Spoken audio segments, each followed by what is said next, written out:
On voulait juste parler à M. Garneau. Passez-y le téléphone. Marc, es-tu là? Passe-moi Marc. On veut rien savoir de vous.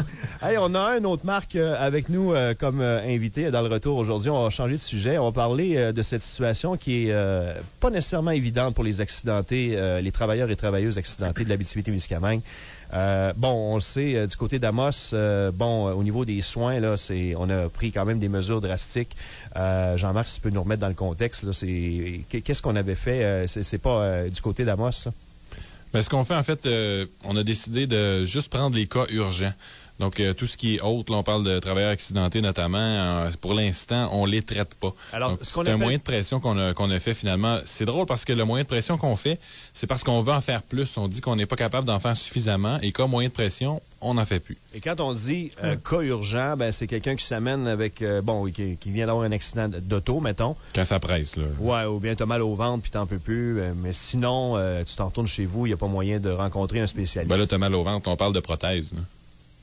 Ouais, non, pour les orthopédistes, t'as raison, là, oui, c'est clair. Non, genre, quelqu'un qui arrive, il manque un bout de bras, il va passer. Ouais, mettons. Donc, pour les gens qui, évidemment, sont en arrêt de travail, qui, déjà ont des mailles à partir avec la CSST, c'est le cas de bien des gens, ben c'est pas une situation évidente. Et on va jaser à l'instant avec Marc Bouchard, qui est, de l'organisme, l'Association des travailleuses et travailleurs de accidentés de l'Abitibi-Témiscamingue. C'est tout un titre, mais c'est un titre qui veut tout dire. Monsieur Bouchard, comment ça va? Bien, et vous? Ça va très bien, merci. Alors, si on regarde la situation, là, pour vous autres, là, c'est un cul-de-sac, il n'y a rien à faire, là. Ben, c'est un cul-de-sac pour l'instant, mais nous, nous avons toujours espoir que certaines personnes vont voir la réalité, parce qu'avec ce qui se passe présentement au centre d'orthopédie à Amos, il y a un phénomène qu'on appelle la discrimination, puis c'est les accidentés du travail qui vivent ça. Pour traiter un accidenté du travail, il faut qu'il arrive en civière, là. Alors, c'est inacceptable pour nous. Et sinon, les solutions sont lesquelles, Marc? Il faut se tourner du côté de Montréal, une clinique privée, genre? Oui, effectivement, le litige ou le débat, là, vous pouvez appeler ça là, comme vous voulez, c'est autour des expertises médicales. Là, parce que vous savez que dans le long processus, la roue de la CSST, ça vous prend du médical là, parce qu'il y a des contestations systématiques. Que ce soit de l'employeur ou que ce soit de la CSST, il y a toujours des contestations systématiques. Ça prend des preuves béton, là. Oui, effectivement. Puis si vous voulez aller au CLP, mais comme que j'avais dit la dernière fois, là, il y en a juste quelques-uns. Il y en a 86,2% qui se rendent même pas au bout, là.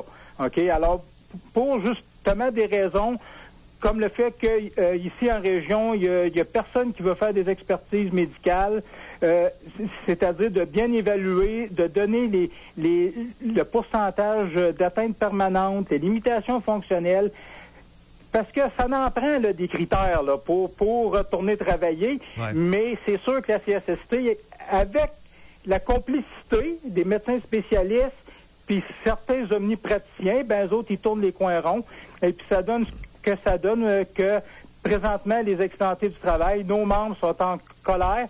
Et puis nous, ça nous fait craindre le pire parce qu'on entend beaucoup de choses, là, je vous dirais, au cours des derniers mois, là, et puis on pressent là, que de quoi de grave qui va arriver.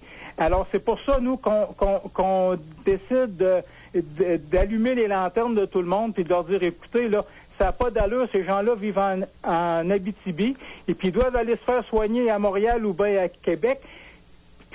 Puis compte du ridicule, il faut qu'ils passent par des avocats, parce que maintenant, ces spécialistes-là, ils sont affiliés avec des avocats. Ouais. Alors, vous pouvez vous imaginer, ils n'ont déjà pas beaucoup de revenus, les accidentés du travail, il faut qu'ils dépensent encore plus d'argent. Et puis les accidentés du travail, et ça, c'est très important, M. Trudel, les accidentés du travail sont devenus une source de revenus, une nouvelle source de revenus pour les avocats et puis les professionnels de la santé. Mais là, je comprends pas pourquoi les orthopédistes ont des liens avec les avocats. Là. C'est comment que ça se passe exactement? Si vous allez à Montréal, là, puis vous voulez rencontrer un orthopédiste, l'orthopédiste va vous dire, est-ce que tu as un avocat dans ton dossier? Nous autres, on passe par des avocats dorénavant. Et ça, là, faut se mettre dans le contexte, là. Ça, c'est à cause d'un ancien avocat qui est devenu conseiller envers les accidentés du travail. Je ne sais pas si vous avez entendu parler de Lucien Dascola. Ce gars-là, il a fait perdre beaucoup de crédibilité aux gens qui s'occupaient des accidentés du travail, dont les associations. Il a fait perdre beaucoup de crédibilité à ces personnes qui s'occupaient de ces groupes-là, parce que ce gars-là, je vous dirais que les doigts croches, il fait de la retraite, là. Fait que... Ouais. Là, vous demandez au gouvernement d'agir. Vous voulez une commission une commission d'enquête publique, c'est ça? C'est ça. Nous, là, ça fait plusieurs mois qu'on demande ça, puis avec ce qui arrive présentement à Amos, puis ce qui est arrivé l'année passée avec les cas de dos, de colonne lombaire, de dos, puis tout ce qui est sténospinal, puis syndrome de la queue de cheval, là, ben, ces gens-là, ils peuvent pas être soignés à Amos. OK? Puis ils sont refoulés à Sacré-Cœur, à Montréal, et puis ou bien au RUIS de l'Université McGill. Avez-vous des chiffres, M. Bouchard? Ça peut représenter combien de travailleurs-travailleuses qui sont en arrêt de travail présentement, ou à peu près? Là? Oh mon Dieu! Des centaines, ça, c'est sûr? Ben, moi, je vous dirais que ça doit dépasser peut-être entre 500 et 800. C'est beaucoup pour de être monde. là, conservateur, là, pas du plan idéologique, là, mais pour être conservateur entre 500 et puis 800. Mais sauf que les chiffres sont écrits dans le dernier rapport de gestion de la CSST. Là. Okay. Alors, vous avez tout par région.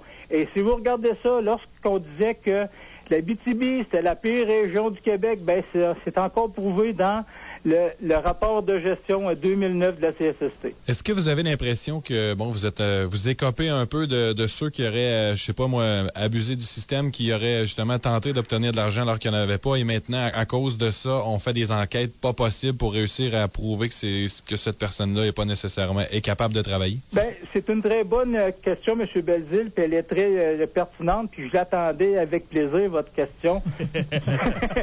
Sauf que... Bravo, Jean-Marc. Oui, félicitations. Sauf que là-dessus, je vais devoir me mettre à faux contre vous, parce que le rapport 2008-2009 de la CSST disait qu'il y avait 2 % de fraudeurs, puis c'était dans l'ensemble du Québec. OK?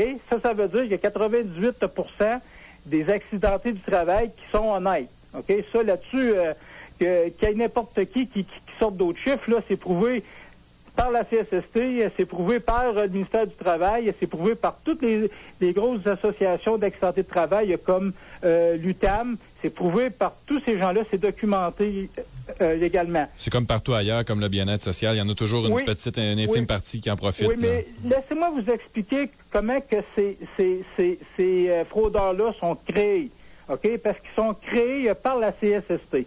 OK? Je vous explique l'astuce là-dedans. Bon, vous êtes un mineur, on parle beaucoup des mines, là, dernièrement, et vous gagnez 100 000 125 000 avec les bonus par année. Bon, vous avez un accident de travail, là, je vous parle pas d'un bras cassé ou bien d'un petit doigt cassé, je vous parle d'une grosse blessure à la hanche, au dos, au genou. Quelque chose de musculaire. Oui, c'est ça. Ben, les cas lourds, ce qu'on appelle, nous, les cas lourds. Okay. Là, si vous tombez sur la CSST, c'est sûr que vous aurez l'indemnité, et ça, si vous êtes accepté, l'indemnité, le plafond d'indemnisation, là, c'est de 62 500, mais c'est revalorisé à toutes les années. Ça veut dire que c'est indexé au coût de la vie. OK? Bon. Là, vous avez 62 500, c'est 90 % du salaire net que vous recevez en indemnité. OK? Mais là, à un moment donné, quand vous avez passé tous les examens, puis là, vous avez vos atteintes permanentes, vos limitations fonctionnelles, la CSST va vous proposer un plan de réadaptation individualisé. C'est quoi ça mange en hiver, ça? Ben ça, c'est pas tellement compliqué. C'est un plan de réadaptation physique. Ça veut dire qu'ils vont vous aider à avoir des soins, comme de la physiothérapie ou bien, je sais pas, du yoga ou vous pouvez inventer si vous voulez. Réadaptation sociale, parce que là, vous vivez un deuil quand vous travaillez plus, hein, suite à un accident de travail. Et puis les 6 premiers mois sont les mois les plus critiques.